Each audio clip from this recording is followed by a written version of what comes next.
Hey everyone, have you ever felt like the people working for you, the ones you trust, might see you differently when you're not around?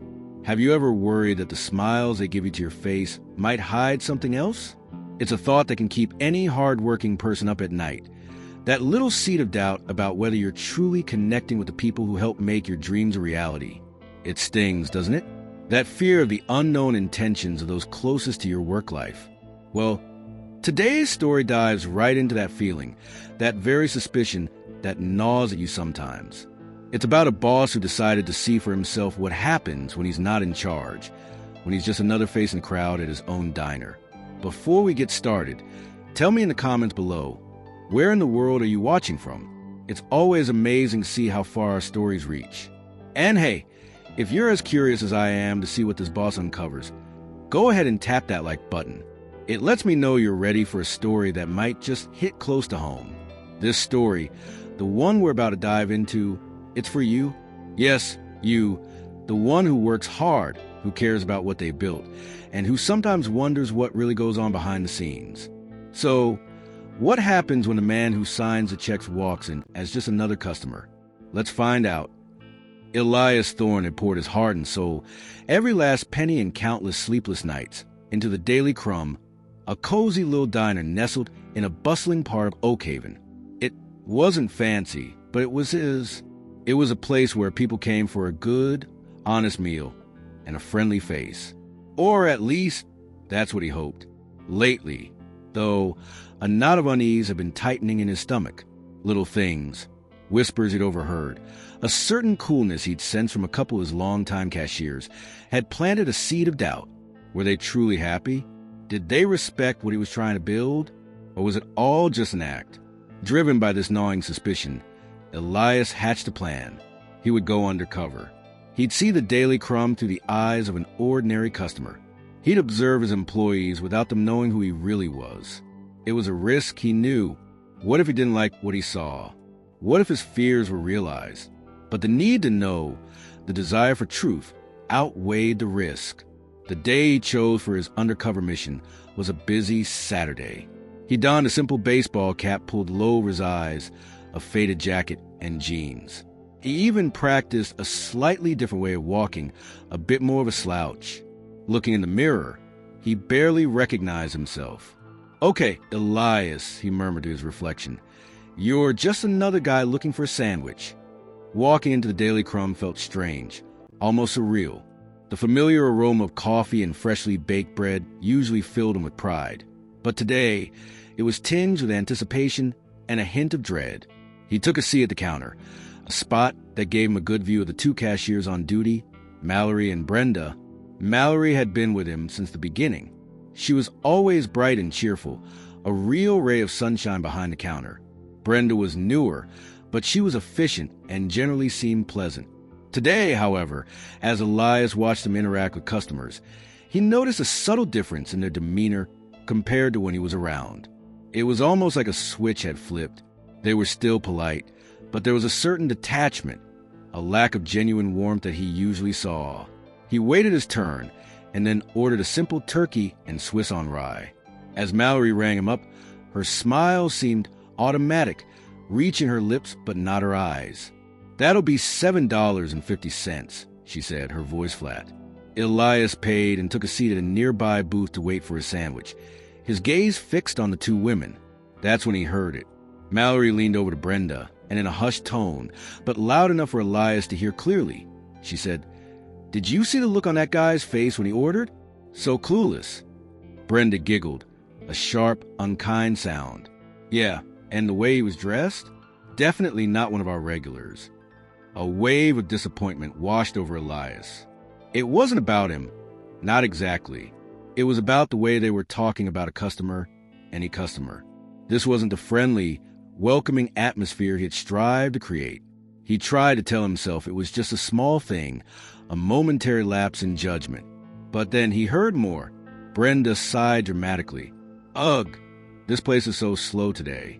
I wish the boss would just close up early sometimes." Mallory nodded in agreement. "Seriously, and he's so picky about everything. You can't even breathe the wrong way without him noticing." Elias's heart sank. Picky? He thought he was attentive, that he cared about the details that made the Daily Crumb special. Was that seen as a negative thing by his own employees? He listened more intently, his sandwich momentarily forgotten. Their conversation drifted to other things, complaints about their schedules, whispers about other co-workers, and then something that truly made Elias's blood run cold. Mallory said, her voice laced with sarcasm, "You know, he thinks he's such a great guy, always talking about our family and how much he appreciates us." Brenda snickered again. "Yeah, right. It's all just talk. If he really cared, he'd give us a raise. I heard the diner down the street pays their cashiers way more." A sharp pain pierced Elias's chest. He had always tried to be fair, to treat his employees well. He knew the margins were tight, especially in the beginning, but he had plans for raises as the business grew. To hear them doubt his sincerity, to feel like he was being mocked behind his back, was like a punch to the gut. His sandwich arrived, but he had lost his appetite. He picked at it listlessly, his mind reeling. He had come here wanting to understand, and he had. The truth, however, was far more disheartening than he had imagined. He finished his sandwich, the taste like ash in his mouth. As he went to pay, he approached Brenda this time. She rang him up with the same perfunctory smile he had seen on Mallory's face. As he handed her the money, he decided to say something, anything, to gauge her reaction.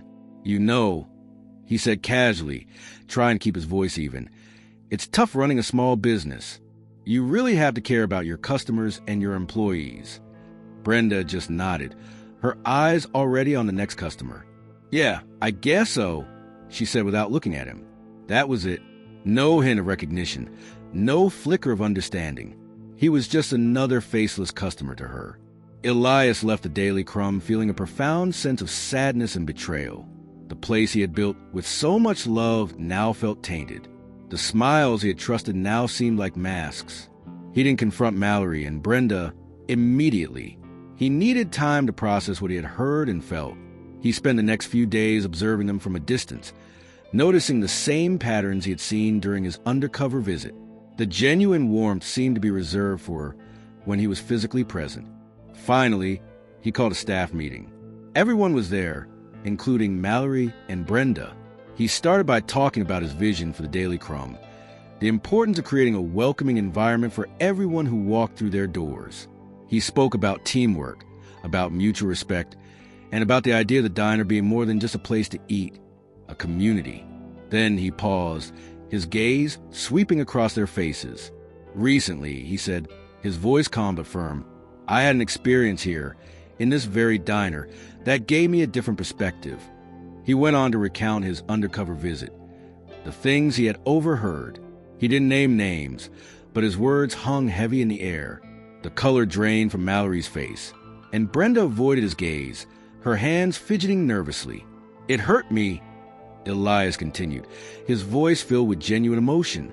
"It hurt to hear that some of you might not feel valued, that you might think I don't care. I do care. I care deeply about all of you and about the success of this place." He then spoke about the challenges of running a small business, the financial realities he faced, but also his plans for the future, including his intention to implement raises as soon as the diner's profitability allowed. He didn't yell, he didn't accuse. He simply spoke his truth, his voice filled with a mixture of disappointment and a longing for the connection he thought they had shared. The silence in the room was thick. Finally, Mallory spoke, her voice barely a whisper. "Mr. Thorne, Elias, I'm so sorry. We didn't know it was you. We were just venting. It wasn't right." Brenda mumbled an apology as well, her eyes downcast. Elias looked at them, his heart still heavy but also with a glimmer of something else, a possibility for understanding. "Venting is one thing," he said softly, "but speaking unkindly about our customers, about the very people who allow us to keep our doors open, that's not okay. And questioning my sincerity, that cuts deep." He didn't fire them. Instead, he used the moment as a learning opportunity. He talked about the importance of empathy, of treating everyone with respect, whether they were the boss, a co-worker, or a customer. He emphasized a positive attitude, even during a slow day. could make all the difference. In the weeks that followed, Elias paid close attention. He noticed a change in Mallory and Brenda. Their smiles seemed more genuine, their interactions with customers warmer. They seemed more mindful of their words, more aware of the impact they had on the atmosphere of the Daily Crumb. It wasn't an instant transformation, and Elias knew that trust, once broken, takes time to rebuild. But he saw effort, and that gave him hope. He also realized that his undercover mission, while initially painful, had been necessary. It had opened his eyes to a truth he hadn't seen before, and it had given him the opportunity to address it directly. He learned that being a good boss wasn't just about providing a paycheck. It was about fostering a culture of respect, honesty, and genuine care. And he also learned that sometimes the only way to truly understand what's happening in your own world is to step out of your usual role and see it through someone else's eyes. What do you think about Elias's decision to go undercover?